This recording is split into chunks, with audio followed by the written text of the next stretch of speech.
بسم اللہ الرحمن الرحیم۔ السلام علیکم۔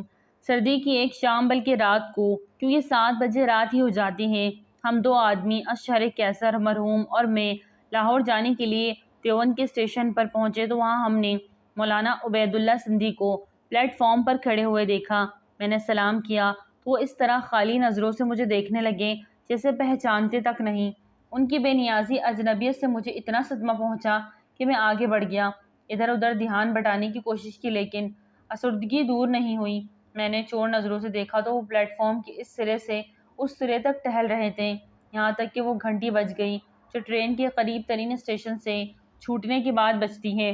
گھنٹی کی آواز سنتے ہی وہ پلیٹ فارم کے باہر چلے گئے، لیکن 2-3 منٹ بعد میں نے دیکھا کہ واپس چلے آ رہے ہیں۔ اس بار وہ سیدھے ہماری طرف آئے اور پوچھا، کہاں جا رہے ہو؟ میری افسردگی اس وقت تک باقی تھی۔ میں نے بے رخی سے کہا، لاہور جا رہے ہیں۔ کتنے پیسے ہیں تمہارے پاس؟ 25 روپے ہیں، میں نے مختصراً جواب میں کہا۔ ایک ٹکٹ لاہور کا اور لے آؤ۔ میں بھاگ کر ٹکٹ لے آیا تو انہوں نے یہ تک نہیں پوچھا کہ ٹکٹ لے آئی یا نہیں، بلکہ اب وہ بدستور مخدوم اور میں خادم بن گیا۔ یہ بستر اٹھاؤ، اسے یہاں رکھو، یہاں بیٹھو۔ ریل چل پڑی تو انہوں نے بڑی گہری نظروں سے مجھے دیکھ کر کہا، برا مان گیا تو؟ اس کے بعد کہنے لگے، مجھے لاہور جانا تھا لیکن میرے پاس پیسے نہیں تھے، اتنے پیسے بھی نہیں تھے کہ ایک آنا دے کر ٹانگے میں اسٹیشن آ جاتا، لیکن لاہور تو مجھے جانا تھا۔ میں نے خطوط لکھ دیے تھے کہ میں اسی ریل سے آ رہا ہوں، اس لیے میں نے بستر کندھے پر رکھا اور اسٹیشن آ گیا۔ انقلابیوں کا کوئی کام پیسے کی وجہ سے نہیں رکتا۔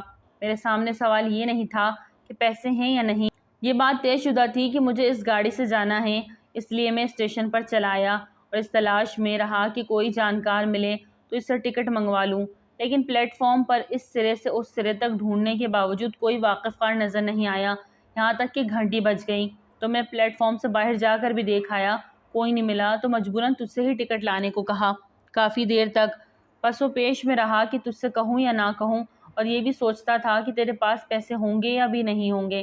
میری عمر ہی کیا تھی، یہ غالباً 1941 کی بات ہے، لیکن اتنی بات تو جانتا ہی تھا کہ اس بے سر و سامانی کی بات وہ کر رہا ہے جو ہندوستان کی جلاوطن حکومت کا وزیر داخلہ رہ چکا ہے، جو افغانستان میں وزیر خارجہ اور ترکی میں افغانستان کا سفیر تھا، اور جو روس میں اشتراکی لیڈروں کا اہم نوالا اور اہم پیالہ رہ چکا تھا، لیکن اب وہ کہہ رہا تھا کہ اس نے بستر کندھے پر رکھا اور اسٹیشن آ گیا کیونکہ اصل مسئلہ لاہور پہنچنے کا تھا۔ یہ کوئی بات ہی نہ تھی کہ پیسے ہیں یا نہیں، لیکن ابھی حیرانی ختم کہاں ہوئی تھی، کیونکہ اصل حیرانی تو اس وقت شروع ہوئی جب سہارنپور کا اسٹیشن گزرتے ہی بڑے اسٹیشن پر ملاقاتی ملنے شروع ہوئے، اور چھوٹے سے چھوٹے اسٹیشن پر بھی ایک ہجوم پہلے سے منتظر دکھائی دیا جو مولانا سندھی کا نعرہ بھی کبھی کبھار لگا دیتا۔ اسی میل ملاقات کے درمیان امبالہ کا اسٹیشن آیا تو وہاں غیر معمولی مجمع تھا، اور اس مجمع میں سب سے ممتاز شخصیت نواب غلام بھیک نیرنگ کی تھی، جنہوں نے مولانا سے مصافحہ کرتے ہوئے ایک پتلا لفافہ ان کے ہاتھ میں دیا تو انہوں نے اسے بائیں ہاتھ دوسری اور تیسری انگلی کے درمیان پکڑ لیا، اور جھالندر تک تو مجھے یاد ہے کہ وہ اس لفافے اس طرح پکڑے رہے، اور اس درمیان ہر اسٹیشن پر لوگ ان سے ملنے اور ان کا استقبال کرنے کے لیے آتے رہے۔ اس کے بعد نیند آ گئی، اس لیے کچھ یاد نہیں کہ کیا ہوا، لیکن اتنا یاد ہے کہ صبح سویرے لاہور اسٹیشن پر آیا تو وہ لفافہ اس طرح ان کی انگلیوں میں پھنسا ہوا تھا۔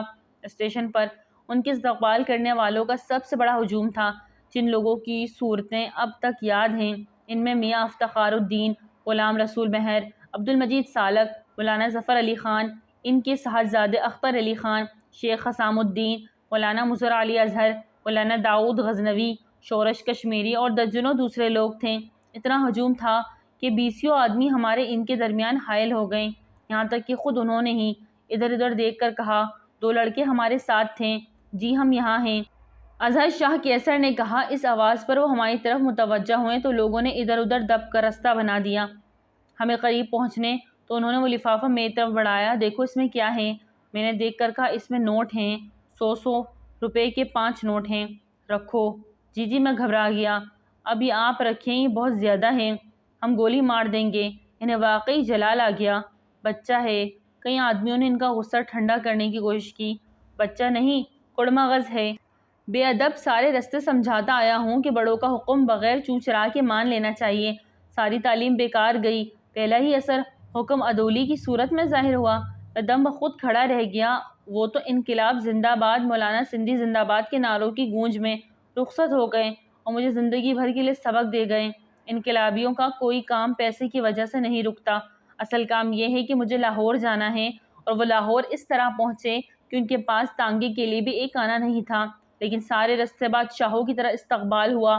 رستے میں پیسہ ملا تو اس آدمی نے یہ تک نہیں دیکھا کہ اس کے ہاتھ میں 100 کے نوٹ ہیں یا ردی کا کاغذ، اور جب معلوم ہوا تو اس خطیر رقم کو ردی کے کاغذوں کی پرزوں کی طرح اس لڑکے کے ہاتھ میں دے کے رخصت ہو گئے جس نے اس کے لیے 5 روپے کا لاہور تک کا ٹکٹ خرید لیا تھا۔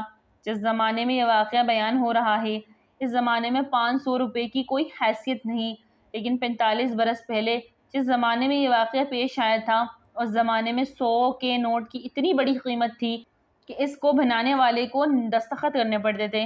بس وہ دن ہے اور آج کا دن ہے، روپیہ پیسے کی پرواہ کبھی نہیں ہوئی، جو کام چاہا کر لیا، جتنا بڑا کام چاہا اس میں ہاتھ ڈال دیا، کبھی بھول کر بھی خیال نہیں آیا کہ پیسہ کہاں سے آئے گا۔